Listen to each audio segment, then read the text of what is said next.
ಪರಲೋಕದವುಗಳ ಕಡೆಗೆ ನೋಡುವಂತೆ ನಿಮ್ಮ ಆತ್ಮವನ್ನು ವಾಕ್ಯದಲ್ಲಿ ಬಲಪಡಿಸುವ ಅನುದಿನದ ಧ್ಯಾನ.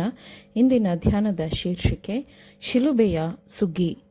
ಈ ದಿನದ ಸತ್ಯವೇದದ ವಾಕ್ಯ: ನಿಮಗೆ ನಿಜ ನಿಜವಾಗಿ ಹೇಳುತ್ತೇನೆ, ಗೋಧಿಯ ಕಾಳು ಭೂಮಿಯಲ್ಲಿ ಬಿದ್ದು ಸಾಯದಿದ್ದರೆ ಒಂದೇಯಾಗಿ ಉಳಿಯುವುದು, ಸತ್ತರೆ ಬಹಳ ಫಲ ಕೊಡುವುದು.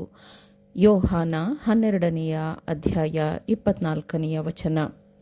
ಮನುಷ್ಯರನ್ನು ಕ್ರಿಸ್ತನೆಡೆಗೆ ಸೆಳೆಯುವ ಅಗತ್ಯತೆಯನ್ನು ನಾವು ಈ ಕಾಲದಲ್ಲಿ ಪರಿಗಣಿಸಬೇಕಿದೆ. ಇದು ನಂಬಿಕೆ, ಆ ಪ್ರೀತಿ, ಆ ಐಕ್ಯತೆಯಲ್ಲಿ ಅವರನ್ನು ಪರಸ್ಪರ ಹತ್ತಿರಕ್ಕೆ ಸೆಳೆಯುತ್ತದೆ. ಶಿಷ್ಯರೊಂದಿಗೆ ಮತ್ತು ಶಿಷ್ಯರಿಗಾಗಿ ಕ್ರಿಸ್ತನು ತನ್ನ ಕೊನೆಯ ಪ್ರಾರ್ಥನೆಯಲ್ಲಿ ಇವುಗಳಿಗಾಗಿಯೇ ಬೇಡಿಕೊಂಡನು.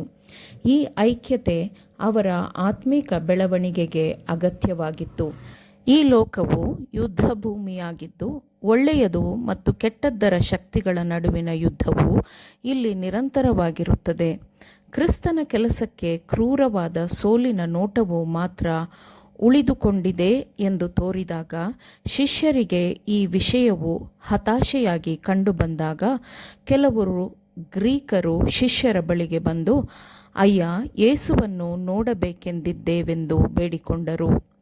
ಆಗ ಶಿಲುಬೆಯ ನೆರಳಿನಲ್ಲಿ ನಿಂತಿದ್ದ ಕ್ರಿಸ್ತನಿಗೆ ಈ ಬೇಡಿಕೆಯು ತನ್ನ ತ್ಯಾಗದ ಅರ್ಪಣೆಯು ನಂಬುವವರೆಲ್ಲರನ್ನೂ ದೇವರೊಂದಿಗಿನ ಪರಿಪೂರ್ಣ ಸಾಮರಸ್ಯಕ್ಕೆ ತರುತ್ತದೆ ಎಂದು ತೋರಿಸಿತು. ಮನುಷ್ಯನ ಪಾಪಗಳಿಗೆ ಈ ಪ್ರಾಯಶ್ಚಿತ್ತವನ್ನು ಮಾಡುವ ಮೂಲಕ ತಾನೇ ಕ್ರಿಸ್ತನ ರಾಜ್ಯವು ಪರಿಪೂರ್ಣಗೊಳಿಸಲ್ಪಡುವುದು ಮತ್ತು ಲೋಕದಾದ್ಯಂತ ವಿಸ್ತರಿಸಲ್ಪಡುವುದು ಆಗಿದೆ. ಆತನು ಪುನಃಸ್ಥಾಪಕನಾಗಿ ಕೆಲಸ ಮಾಡುತ್ತಾನೆ. ಅವನ ಪರಿಶುದ್ಧ ಆತ್ಮವು ಎಲ್ಲೆಡೆ ನೆಲೆಸುತ್ತದೆ, ಮೇಲುಗೈ ಸಾಧಿಸುತ್ತದೆ. ಶಿಷ್ಯರೂ ಸೇರಿದಂತೆ ಯಾವುದೇ ಜನರೂ ಸಹ ಕ್ರಿಸ್ತನ ರಾಜ್ಯದ ಸ್ವರೂಪವನ್ನು ಅರ್ಥ ಮಾಡಿಕೊಳ್ಳಲಿಲ್ಲ. ಯೇಸು ದಾವೀದನ ಸಿಂಹಾಸನದ ಮೇಲೆ ಕುಳಿತುಕೊಳ್ಳುವುದಿಲ್ಲ. ಅವನು ರಾಜದಂಡವನ್ನು ತೆಗೆದುಕೊಂಡು ಯೆರೂಸಲೇಮಿನಲ್ಲಿ ತನ್ನ ಹಿಂದಿನವರಂತೆ ವೈಭವಪೂರ್ಣವಾಗಿ ಆಳ್ವಿಕೆ ಮಾಡುವುದಿಲ್ಲ ಎಂದು ಅವರು ನಂಬಲು ಸಾಧ್ಯವಾಗಲಿಲ್ಲ ಎಂದು ಅರ್ಥವಾಗುತ್ತದೆ.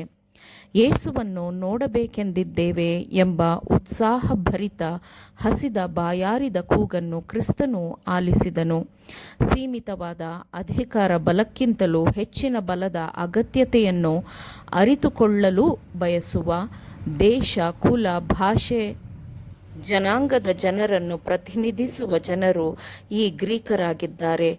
ಒಂದು ಕ್ಷಣ ಕ್ರಿಸ್ತನು ಭವಿಷ್ಯವನ್ನು ನೋಡಿದನು ಮತ್ತು ಅಗೋ, ಯಜ್ಞಕ್ಕೆ ದೇವರು ನೇಮಿಸಿದ ಕುರಿ, ಲೋಕದ ಪಾಪವನ್ನು ನಿವಾರಣೆ ಮಾಡುವವನು ಎಂದು ಕೂಗುವ ಧ್ವನಿಗಳನ್ನು ಕೇಳಿದನು. ಮನುಷ್ಯಕುಮಾರನು ತನ್ನ ಮಹಿಮೆಯ ಪದವಿಯನ್ನು ಹೊಂದುವ ಸಮಯ ಬಂದಿದೆ ಎಂಬ ಅವನ ಮಾತುಗಳು ನಿರೀಕ್ಷೆ ಮತ್ತು ಭರವಸೆಗಳ ಪೂರ್ಣತೆಗಳಿಂದ ತುಂಬಿ ವ್ಯಕ್ತವಾಗಿದೆ. ಆದರೆ ಮಹಿಮೆ ಪಡಿಸುವಿಕೆಯು ನಡೆಯಬೇಕಾದ ಮಾರ್ಗ ಮತ್ತು ವಿಧಾನವು ಅವನ ಮನಸ್ಸಿನಿಂದ ಎಂದಿಗೂ ಮರೆಯಾಗಿರಲಿಲ್ಲ. ಅವನ ಮರಣದಿಂದ ಮಾತ್ರ ಲೋಕವನ್ನು ಉಳಿಸಬಹುದಿತ್ತು.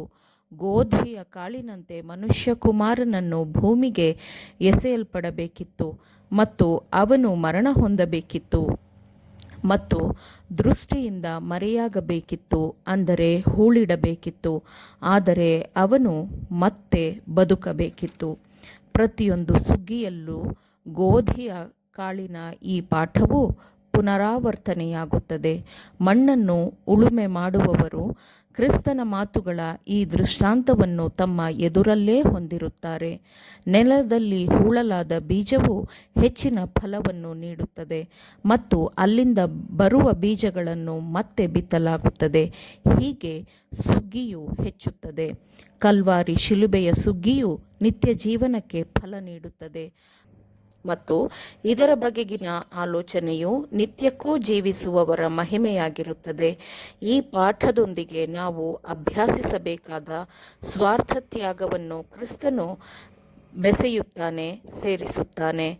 ಆಮೇನ್. ದೇವರ ವಾಕ್ಯಗಳನ್ನು ಶ್ರದ್ಧೆಯಿಂದ ಆಲಿಸುವವರು ಮಾತ್ರವೇ ಆಗಿರದೆ ಪಾಲಿಸುವವರೂ ಆಗಬೇಕೆಂದು ನಿಮ್ಮನ್ನು ಉತ್ತೇಜಿಸುತ್ತೇನೆ. ಪರಿಶುದ್ಧಾತ್ಮನ ಸಹಾಯದಿಂದ ಆಲಿಸಿದ ನಿಮ್ಮೆಲ್ಲರಿಗೂ ಧನ್ಯವಾದಗಳು.